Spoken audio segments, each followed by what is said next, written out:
السلام علیکم دوستوں اور سامعین۔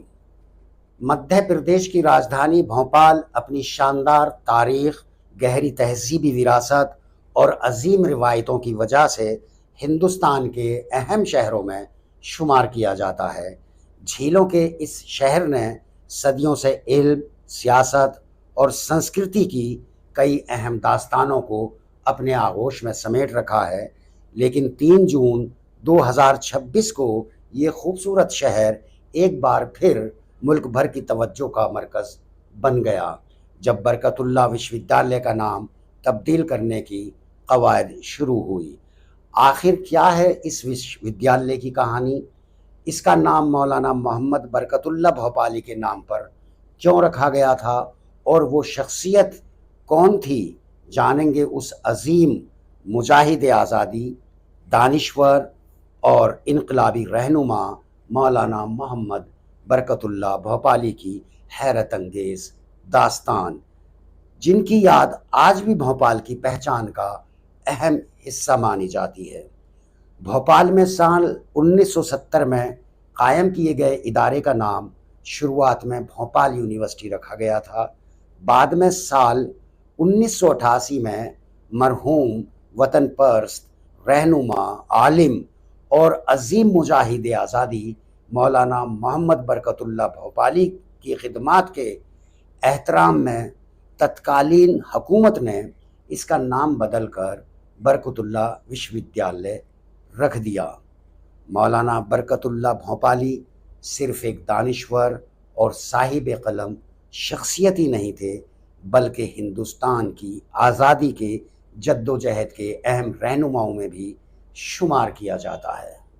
مولانا برکت اللہ 1915 میں افغانستان میں قائم کی گئی حکومت مختار ہند یعنی پروویژنل گورنمنٹ آف انڈیا کے پہلے وزیر اعظم یعنی پرائم منسٹر بھی تھے، جو ہندوستان کی پہلی جلا وطن گورنمنٹ ان ایگزائل حکومت تھی جسے کابل میں قائم کیا گیا تھا۔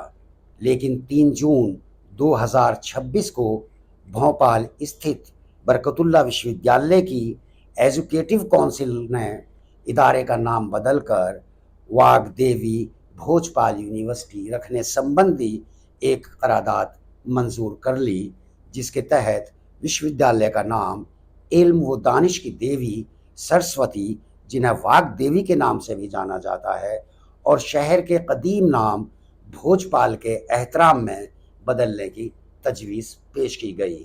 بھوجپال نام پرمار ونش کے مشہور شاسک راجہ بھوج کی یاد میں رکھا گیا۔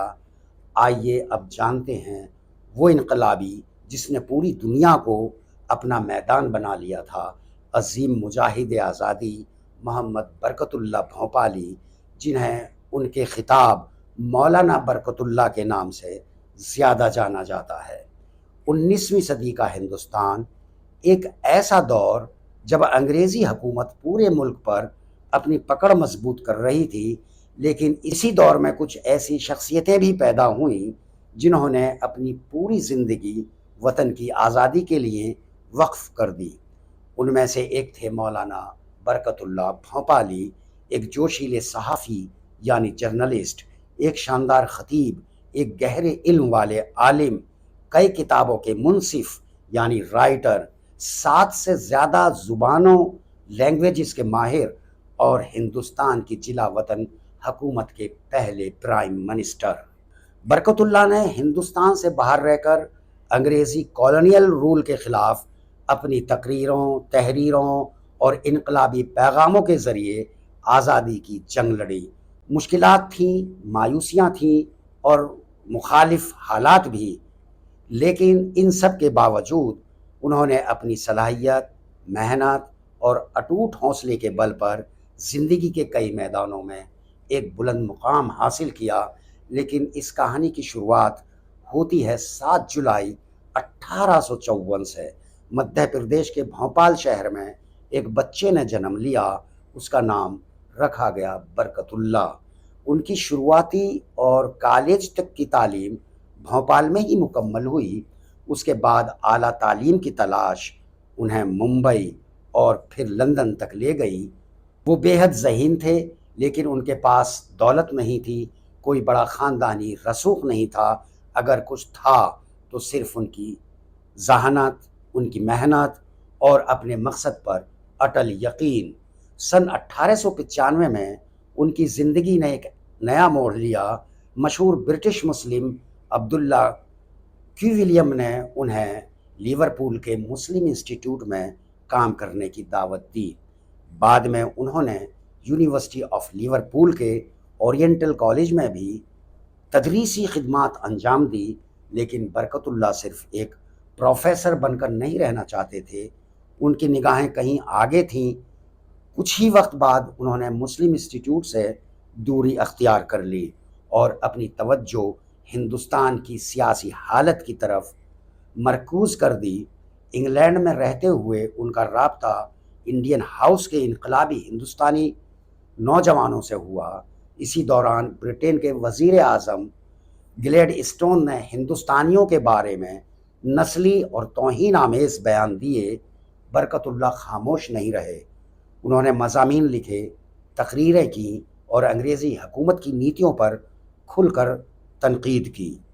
نتیجہ یہ ہوا کہ ان کی سرگرمیوں پر سخت پابندیاں لگا دی گئیں، لیکن یہ تو بس شروعات تھی۔ 1899 میں مشہور مسلم عالم اور سماجی کارکنان محمد الیگزینڈر رسل ویب کی درخواست پر وہ نیویارک پہنچ گئے۔ امریکہ میں رہتے ہوئے بھی ان کا رابطہ ہندوستان کے انقلابیوں سے برابر بنا رہا۔ اسی دوران ان کی مشہور شاعر اور قوم پرست رہنما مولانا حسرت موہانی سے خط و کتابت ہوئی۔ ان خطوط میں برکت اللہ بار بار ایک اہم بات دہراتے تھے کہ ہندوستان کی آزادی ہندو مسلم اتحاد کے بغیر ممکن نہیں۔ یہ وہ سوچ تھی جو اپنے دور سے کہیں آگے تھی۔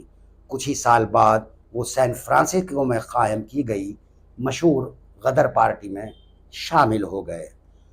اب ان کی جدوجہد ایک نئے مرحلے میں داخل ہو چکی تھی۔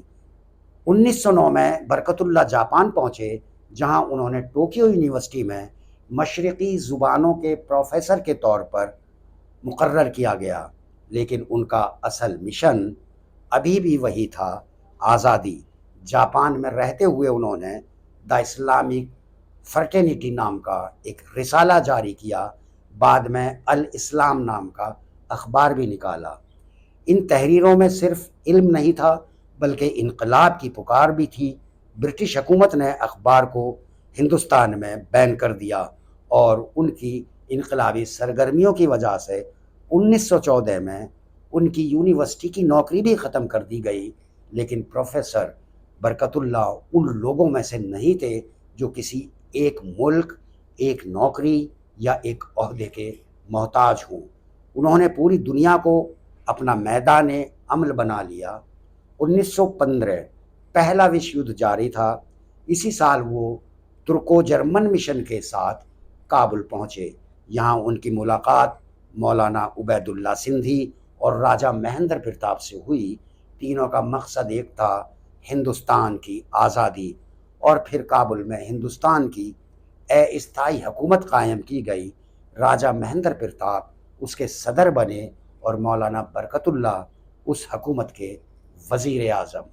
یہ ایک ایسا اعلان تھا جس نے دنیا کو بتا دیا کہ ہندوستان اب صرف سدھار نہیں بلکہ مکمل آزادی چاہتا ہے۔ 1919 میں برکت اللہ روس پہنچے، جہاں انہوں نے لینن سے ملاقات کی۔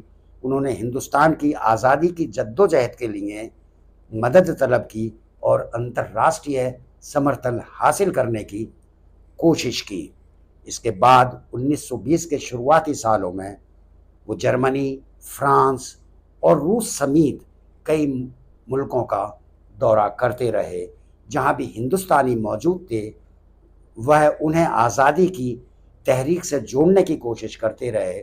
ان کی زندگی کا ہر سفر، ہر تقریر، ہر تحریر صرف ایک مقصد کے لیے تھی، آزاد ہندوستان۔ پھر آیا 20 ستمبر 1927۔ مولانا برکت اللہ سین فرانسسکو کی طرف سفر کر رہے تھے، لیکن راستے میں ہی ان کا انتقال ہو گیا۔ انہیں امریکہ کے شہر سینکرامینٹو کے اولڈ سٹی قبرستان میں سپرد خاک کیا گیا۔ وہ ہندوستان کو آزاد ہوتے ہوئے نہ دیکھ سکے، لیکن ان کی قربانیاں، ان کی تحریریں، ان کی تقریریں اور ان کی پوری زندگی کی جد و جہد آزادی کو پہلے سے کہیں زیادہ قریب لے آئی تھی۔ آج شاید ان کا نام اتنا مشہور نہیں جتنا کچھ دوسرے رہنما کا ہے، لیکن تاریخ گواہ ہے کہ مولانا برکت اللہ ان عظیم مجاہدوں میں سے تھے جنہوں نے سرحدوں سے دور رہ کر بھی وطن کی آزادی کی شمع کو بجھنے نہیں دیا، اور یہی وجہ تھی کہ ان کا نام آج بھی ہندوستان کی آزادی کے ان گمنام لیکن عظیم سپاہیوں میں شمار کیا جاتا ہے جنہوں نے اپنی پوری زندگی اپنے وطن کے نام کر دی۔ انفارمیشن نالج فل لگا ہو تو ویڈیو کو لائک اور چینل کو سبسکرائب کریں۔ شکریہ۔